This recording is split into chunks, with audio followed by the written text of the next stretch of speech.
Hello everyone, I hope you're doing well. This is going to be the last episode of the Iceland series, so when you finish it, let me know which one you liked best. On my last day, my flight was in the early afternoon, so I went on a 3-hour whale watching boat safari from 9 a.m. until midday. Obviously, the ocean is unpredictable, so make sure to allow plenty of time to travel to the airport. Whale watching was actually one of the reasons why I went to Iceland. I went on a special tours boat safari and I had a great experience, so I recommend them. And the ship was modern, clean, well kept, and there was a cafe and a small museum too. Our guide explained everything to us from start to finish, and he was very fun and very informative.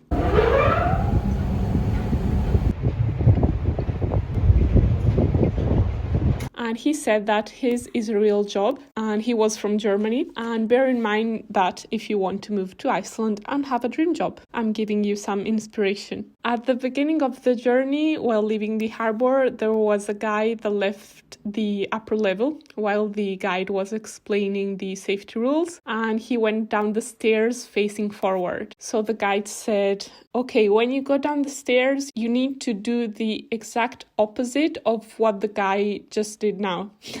So a reminder, walk diagonally or backwards when going down the stairs on a boat, not facing forward. I must say I was desperate to go on a boat tour, as I was when I went dolphin watching on the Isle of Skye in Scotland in June, because I always loved the adrenaline of riding waves fast on a boat. But unfortunately, it was too late in the year. In November, it's too cold to do that, so it was a regular ship. And I must say, I was quite grateful as I was able to have a hot tea in the cafe with the heating on, and that would have not been the case on a boat. So I need to go back in the spring or summer, because imagine seeing whales that close. It must be an indescribable emotion.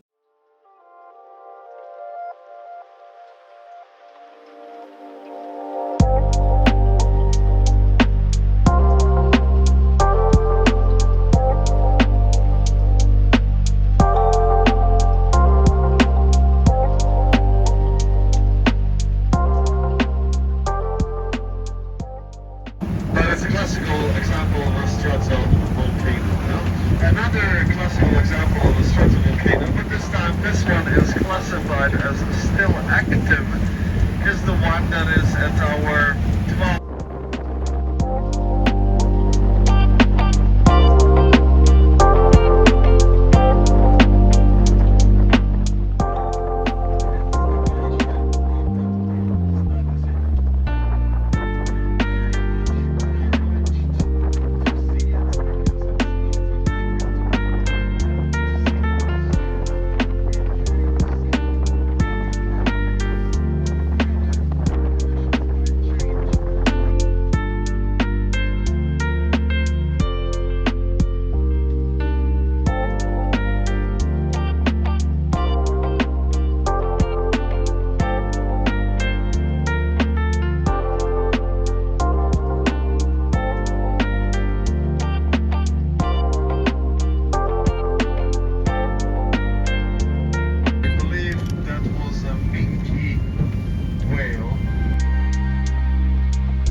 meters, okay?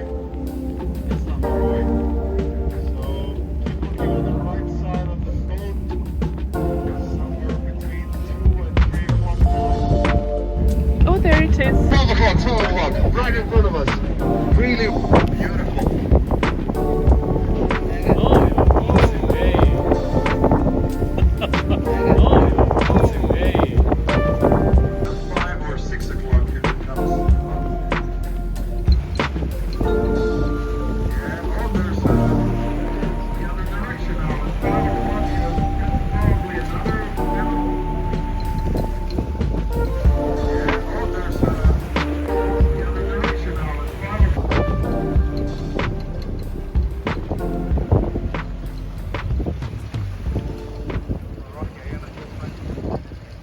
The animals that we can see based on the languages, in Spanish it's Rorqual alibranco, in Italian is Balenotera minore, and yeah, 3 o'clock in the distance there was one.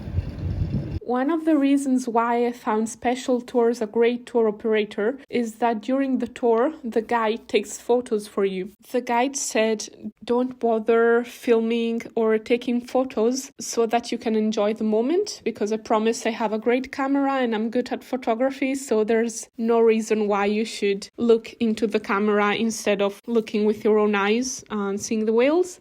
Of course, unless you have a YouTube channel.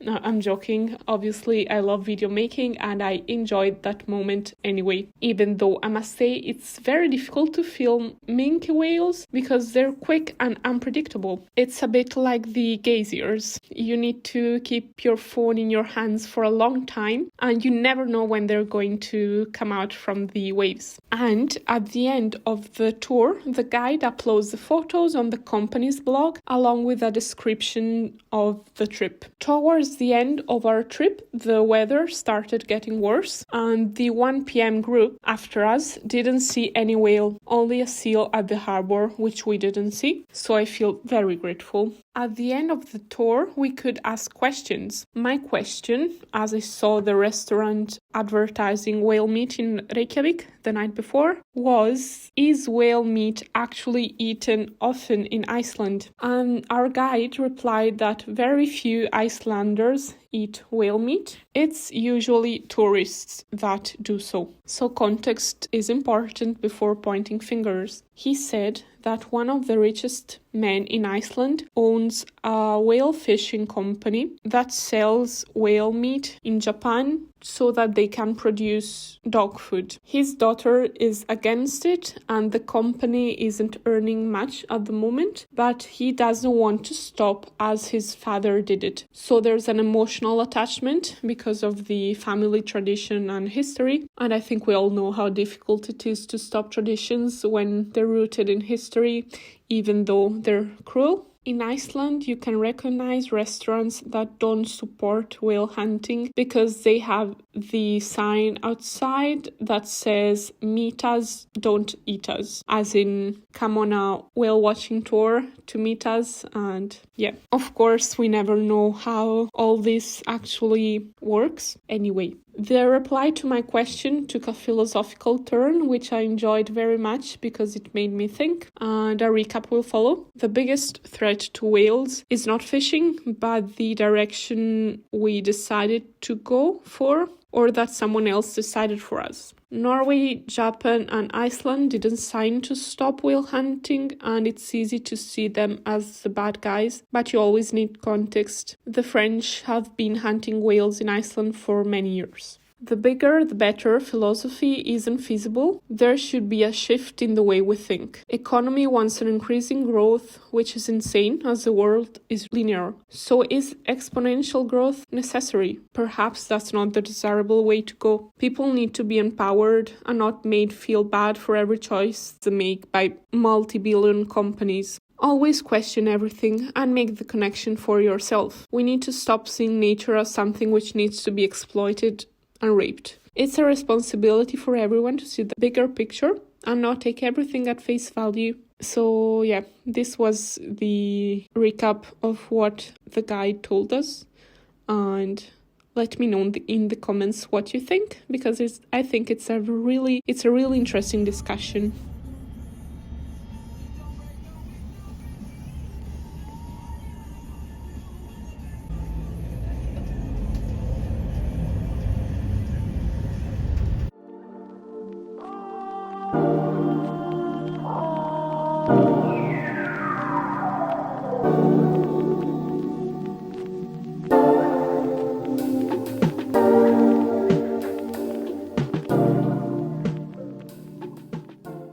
Thank you so much for watching. I hope you enjoyed this video, and subscribe if you're not subscribed yet. If you see a big red square saying subscribe, you're not subscribed yet. So click on it if you do enjoy my content, of course, and like, comment, and share this video also if you do enjoy my content. Remember to tell me which Iceland episode you liked best. Videos come out Sundays at midday British time, and in the next episodes we'll be going to Italy, Switzerland, France, England, and then we'll finally come back to Scotland. So be sure to stay tuned. Thank you so much again, and I'll see you in the next videos. Bye bye.